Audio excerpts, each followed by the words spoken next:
Producer come distributor అందరు ఇక్కడ చాలా కమ్లే ఉన్నారు కదా సార్. Good evening. ఇంతటి సక్సెస్ని ఇచ్చిన ఫస్ట్ మా అనిల్కి థ్యాంక్ యూ వెరీ మచ్.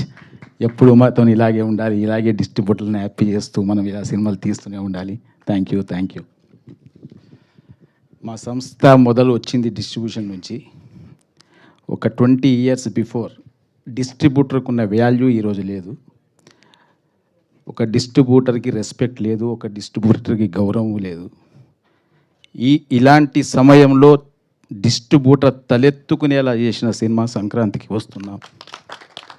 ఇవాళ ఈ డిస్ట్రిబ్యూటర్లు అందరూ వచ్చి ఇలా కూర్చొని చూసి చాలా రోజులైంది. డిస్ట్రిబ్యూటర్లు ఇంటర్వ్యూలు తీసుకొని మీడియా చాలా రోజులైంది. ఒకప్పుడు స్టార్టింగ్ ఒక 15-20 సంవత్సరాల క్రితం ప్రతి డిస్ట్రిబ్యూటర్ దగ్గరకు వచ్చి ఇంటర్వ్యూలు తీసుకునేవాళ్ళు. సినిమా ఎలా ఉంది, ఎంత కలెక్ట్ చేసింది, ఏంది అని. ఈరోజు అది లేదు.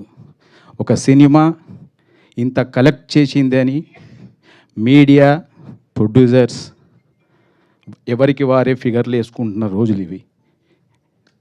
నిజాయితీగా డిస్ట్రిబ్యూటర్స్ ముందుకొచ్చి ఈ సినిమా ఇంత చేసింది అని తలెత్తుకొని చెప్తున్న సభ ఇది. Thank you. ఫస్ట్ మా సంస్థ నుంచి ఒక 2-3 years నుంచి అంతగా విజయాలు లేవు, సక్సెస్ లేవు. కానీ మీతోనే ఉన్నాం, మీతోనే ఉంటాం అని మాతోనే కష్టాల్లో సుఖాల్లో ఉన్న మా ఎల్వీఆర్ గారు, మా హరి, మా శోభన్ వీళ్ళంతా ఇప్పుడు కొత్తగా వచ్చిన డిస్ట్రిబ్యూటర్స్ ఈ సినిమాతోనే. కానీ వీళ్ళు మాత్రం మాతో 20 yearsగా ట్రావెల్ అవుతూనే ఉన్నారు. కష్టాల్లో ఉన్నారు, సక్సెస్లో ఉన్నారు. మేము బాధలు పడుతూ ఉంటే వాళ్ళు బాధలు పడ్డారు, అయినా మమ్మల్ని వదులుకోలేదు. ఈ మధ్య కాలంలో చాలామంది మాతో వచ్చారు, సక్సెస్ లేక మమ్మల్ని వదిలిచి వెళ్ళారు. కానీ వీళ్ళు మాత్రం వెళ్ళలేదు, ఇలాగే ఉన్నారు. Thank you very much. మిమ్మల్ని ఎప్పుడు మేము హత్తుకొనే ఉంటాం.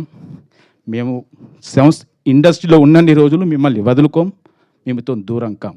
Thank you very much. Thank you sir, thank you so much sir. ఆ తర్వాత